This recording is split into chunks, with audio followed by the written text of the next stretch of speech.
पीले दांत वाली बहू। रंजना कभी ब्रश नहीं करती थी।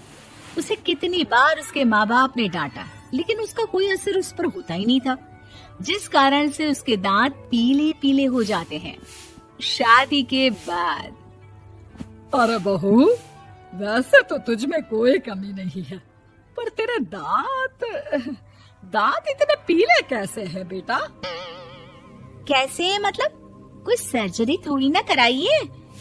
वो तो क्या नाम, मैं ब्रश नहीं करती थी तो पीले हो गए। अब क्या करूं? आप कहें तो लाल करवा लूं या फिर काले? यार ये क्या है, क्यों माँ से लड़ रही हो? लड़ रही हूँ? अरे मैं लड़ रही हूँ या ये बोल रही है कि दांत पीले हैं, पीले। अरे तपस्या थोड़ी ना की है इन्हें पीले करने के लिए। बकायदा ब्रश नहीं किया है 20 साल तक, तब जाकर। छी, कैसी बात कर रही हो? ये उस वक्त तो पीले नहीं थे जब हम लोग तुम्हें देखने आए थे।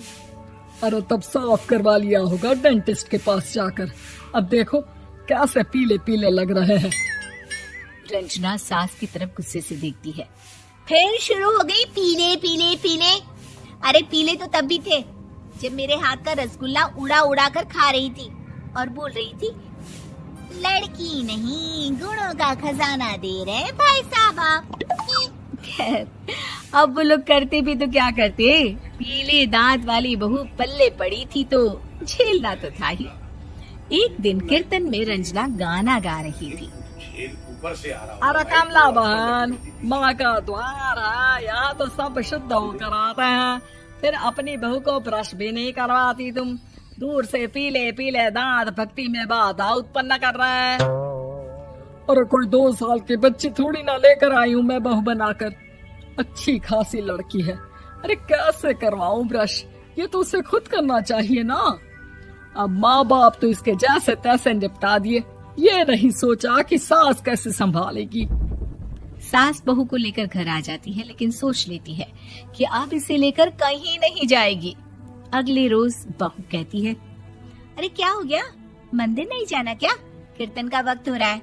मेरी मधुर वाणी से कान्हा जी जागते हैं और सोते हैं। आप तो जानती है ना उनकी भक्ति में कितना मन लगता है मेरा। वो क्या है ना, तबीयत ठीक नहीं लग रही है मेरी, आराम करूंगी मैं। तबीयत ठीक नहीं लग रही? अभी तो मिथुन के गाने पर नाच रही थी आप, और अब बोल रही है कि तबीयत ठीक नहीं लग रही।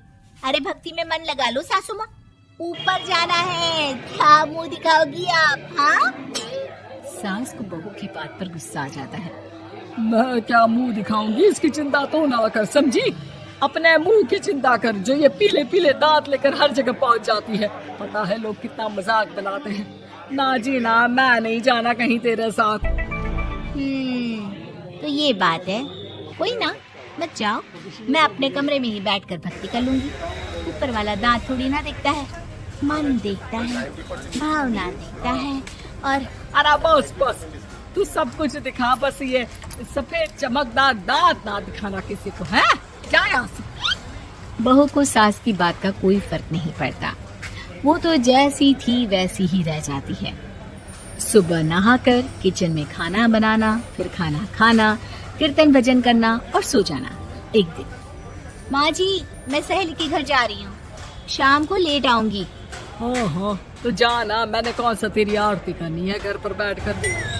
रंजना सहेली के घर जाती है, जहाँ वो पार्टी में जाने की तैयारी कर रही होती है। अरे शिखा, कहाँ जाने की तैयारी कर रही है? मैं गलत वक्त पर आ गई क्या? अरे नहीं यार, उल्टा सही वक्त पर आई है। मैंने ये साड़ी और ज्वेलरी निकाली है यार, शाम को इनके ऑफिस की एक पार्टी में जाना है। बताना कैसा लग रहा है ये सब? नहीं यार, इस ड्रेस के साथ तो वो वाली ज्वेलरी अच्छी लगेगी। हाँ, सही बोल रही है, मैंने ध्यान ही नहीं दिया। वैसे तो हमेशा से मस्त फैशन सेंस रखती है। तो बड़ा जाती होगी ना पति के साथ पार्टी में। रंजना कुछ नहीं बोलती, बस सोचती है कि यार काश ये बात सही हो जाती, पर मैं क्यों नहीं जाती पार्टी में? क्या इन लोगों की कोई पार्टी होती नहीं होगी? रंजना घर आती है और रात में पति से सवाल करती है, एक बात बताइए, आप मुझे किसी पार्टी में क्यों नहीं ले जाते? क्या आपके यहाँ ऑफिस में पार्टी नहीं होती? पति बेचारा क्या कहता कि दांत पीले हैं तुम्हारे इसलिए। अरे कोई पार्टी होती नहीं हम लोगों के ऑफिस में, तो कहाँ से लेकर जाऊं? और मार्केट, मॉल, कहीं वीकेंड घूमना, कहीं तो। अरे यार सारे हफ्ते में एक छुट्टी मिलती है, तो सोचता हूँ कि आराम ही कर लूं। क्यों? रंजना मन मार के रह जाती है। पहले कभी सास के साथ मंदिर जाया करती थी, लेकिन वो भी सास ने ले जाना बंद कर दिया। घर बैठी बैठी रंजना बोर हो जाती है। तभी उसे आइडिया आता है और वो मायके जाने का सोचती है। सासू माँ, 2 दिनों के लिए मम्मी के घर जा रही हूँ। अच्छा ठीक है, आराम से जा। और हाँ, माँ से कुछ अच्छी आदत सीख कर आना कि कैसे शरीर के हर भाग की तरह दांतों की सफाई भी जरूरी होती है, समझी? शुरू हो गई ना आप। वो लोग आपकी तरह नहीं है कि छोटी छोटी बात का बतंगड़ बना दे। उन लोगों के लिए मैं मायने रखती हूँ, ना कि मेरे पीले पीले दांत। रंजना माँ को बिना बताए उन लोगों को सरप्राइज देती है, लेकिन जैसे ही वो दरवाजे पर पहुँचती है, अंदर देखती है कि घर वाले कहीं जा रहे होते हैं। अब माँ, काश रंजना दीदी के दांतों वाली प्रॉब्लम नहीं होती, तो वो भी हम लोगों के साथ चलती ना बुआ जी की बेटी की शादी में। हाँ बेटा, लेकिन अब उसे कौन समझाए कि उसको उसके पीले दांत नहीं दिखते, लेकिन उसके आसपास के लोगों को कितना एम्बैरेसिंग फील कराते हैं। मुझे तो कितनी बार उसके स्कूल की टीचर ने शिकायत की कि उसके साथ कोई लड़की बैठना भी नहीं चाहती, और ना ही कॉलेज में कोई उससे बात करना चाहता था। लेकिन पता नहीं क्यों उसे ये बात समझ में ही नहीं आती। कोई कमी नहीं है उस लड़की में, बस यही कि दांत पीले हैं। वो तो भला हो जीजा जी और उनकी माँ का, जो दीदी को जैसी है वैसे ही रखा हुआ है। रंजना को अपने घर वालों की बात सुनकर बहुत दुख होता है। वो सोचती है कि वो क्या करे, लेकिन फिर वो सीधा डेंटिस्ट के पास जाती है, अपने दांत चमकाती है और कसम खाती है कि वो रोज ब्रश करेगी। अरे क्या हो गया? तुम तो 2 दिनों के लिए गई थी ना, पर कोई ना, अच्छा है, चलो आ गई तो। रंजना सास के सामने आकर खड़ी हो जाती है और पूरी स्माइल करती है, उसके चमकदार दांतों को दिखाती हुई। हैं? चले मंदिर?